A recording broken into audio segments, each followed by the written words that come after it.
Eu imagino que de vez em quando ele parava um pouco para curtir toda aquela tecnologia com que trabalhava, em vez de usá-la apenas para destruição. Como qualquer outra indústria tecnológica de hoje, a indústria do videogame não existiria se não fossem as Forças Armadas. Foram os militares que investiram em pesquisa com computadores na Segunda Guerra Mundial para calcular trajetórias de mísseis, por exemplo. A indústria do videogame e as Forças Armadas estão juntas desde o início. Ok, I got you.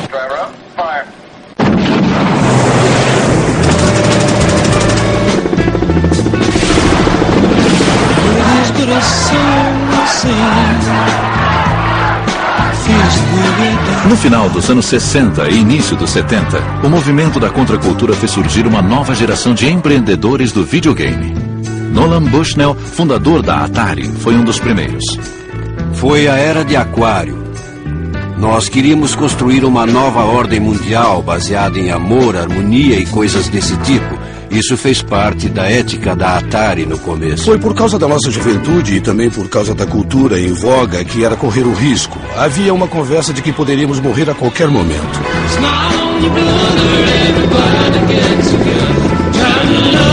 Havia uma atitude de aproveitar a vida ao máximo e de não deixar nada para amanhã. Nós fazíamos parte dessa cultura. Por que não fazer o mesmo?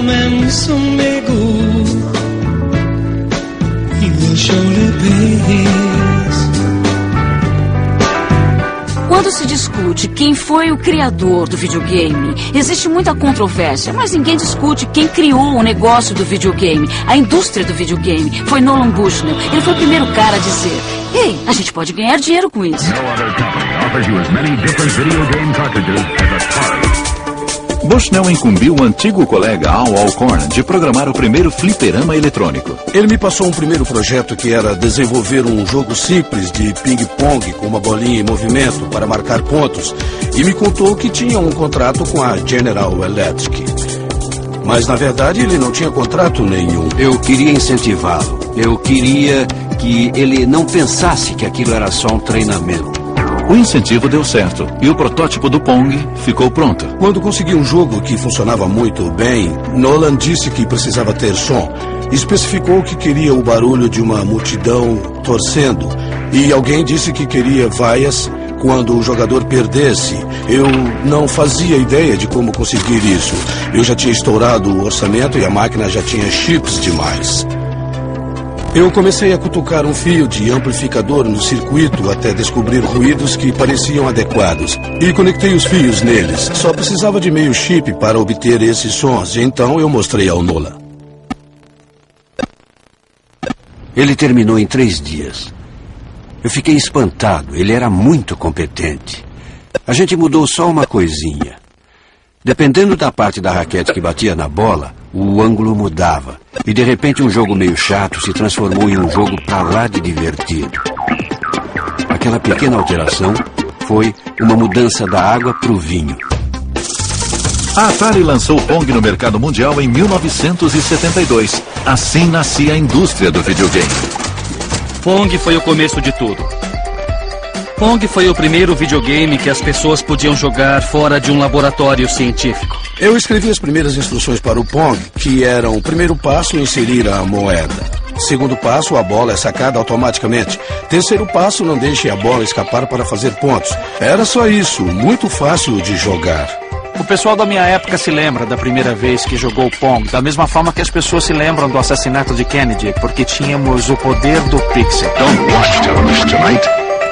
Play it. Fui criado em um pub em Liverpool, na Inglaterra, e o meu pai, um belo dia, apareceu com um móvel bem grande que 2 caras estavam carregando para dentro do bar. Era desse tamanho. Claro que era o Pong, o ancestral de todo videogame.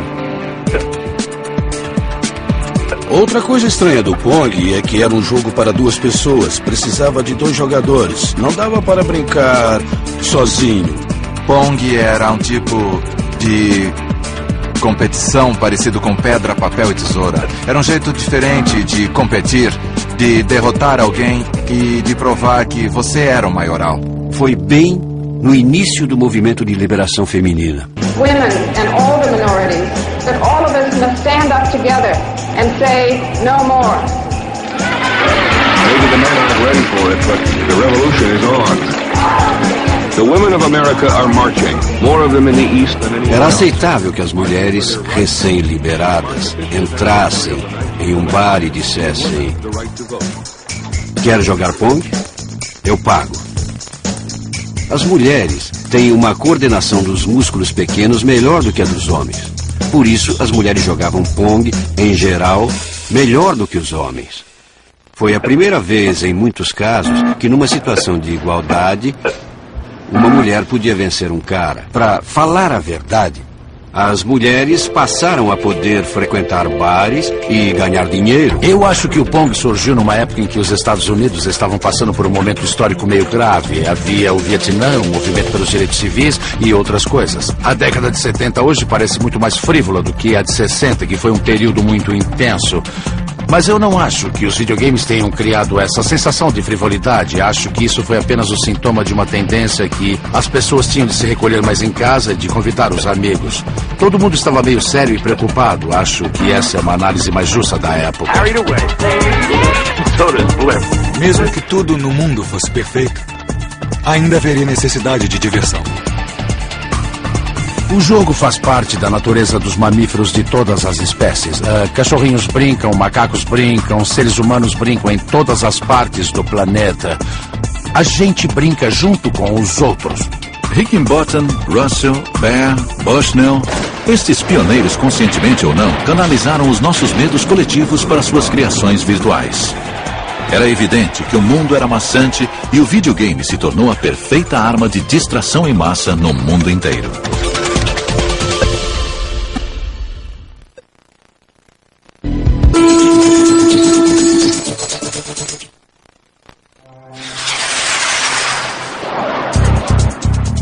Os primeiros videogames foram subprodutos da Guerra Fria. Mas no Extremo Oriente, os primeiros jogos japoneses surgiram como consequência de um conflito muito mais direto: a Segunda Guerra Mundial. As bombas atômicas em Hiroshima e Nagasaki haviam arrasado o país. Mas as forças aliadas ajudaram na reconstrução do Japão.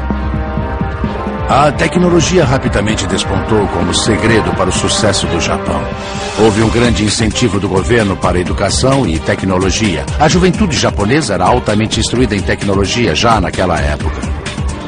O Japão descobriu seu nicho na eletrônica. Eles analisavam o que o resto do mundo estava fazendo em eletrônicos e faziam melhor, produzindo em massa e barateando.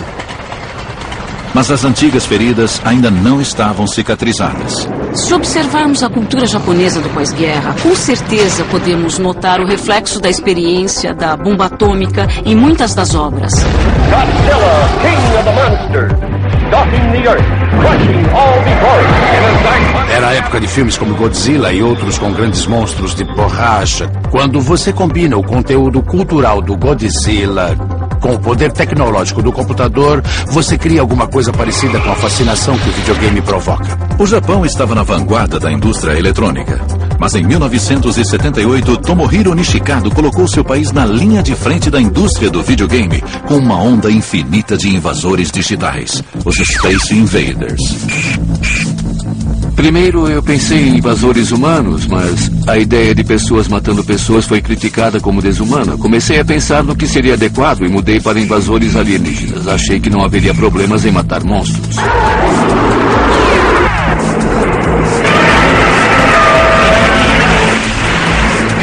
Eu acho que quando você olha para os Space Invaders, não é absurdo comparar os alienígenas que caem do céu com aviões sobrevoando o Japão. Claramente são armas de destruição em massa que estão vindo do céu. O que eu acho interessante no Space Invaders é que ele foi um dos primeiros jogos que mexeram com fantasia. Quando você joga, tem a sensação de que sua área está sendo invadida e pensa, estes caras estão invadindo e estou na linha de frente para proteger a humanidade. Space Invaders mexeu com a mente dos japoneses. Milhões de adolescentes brincaram com o jogo e provocaram uma escassez de moedas de 100 ienes no Japão. O jogo foi um estouro e de um jeito que só poderia acontecer no Japão.